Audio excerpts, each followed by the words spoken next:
Суфилик деген сөз бул суфизм, тарикат, же болсо зухуд, бүт баардыгы бир эле нерсе. Илгергилер зухуд деп айтылган, муну тарикат деп айткан, азыр суфизм деп айтылат. Муну жөнөкөй тил менен айтканда фихул батин. Фихул захир муну фих деп айтылат. Мынау нерсе фарз, мынау важиб, мынау сүннет, мынсең бузулат, мынау харам, мынау макрух дегенде фихти окуйбуз. Бул фихул захир деп айтылат. Түшүнүңөрбү? Ошондой эле фихул батин бар.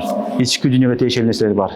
Ихлас деген эмне, шүгүр деген эмне, сабыр деген эмне, ал канчан келет, кантип келет, анын жолу кандай, кантип таваккул кылыш керек, кантип ишениш керек, кандай кылыш керек деген маселе, толтура маселе бар. Мына ушул фихул батин, ички дүйнөнү менен күрөшүү, ички дүйнө менен оңдоо сүйлөшүү, оңдоо түзөтүү, мына ушуну суфизм деп айтылат. Бул башка нерсе эмес. Ошон үчүн суфизм бул ар бир адамга керектүү нерсе. Ар бир адам муктаж буга, ар бир мусулманга ихластуу болушту зарыл.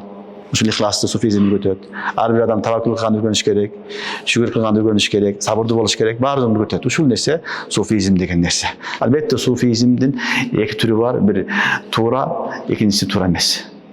Туура багыттагы болсо, ошол чыныгы шайхтар болсо, шайхтан ижаза алган тарикалар бар.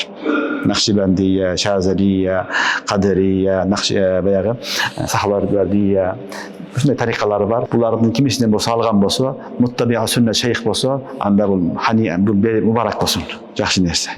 Бирок кээ бир учурда суфизм дейт, суфизмдин аты эле бар. Кылган иши бүт баары хилафы сүннат. Сынафка сүннөткө туура келбейт, бидаттар кирип кеткен, толтура бидат менен алек болот. Аны өзүн суфи дейт, ал суфи эмес.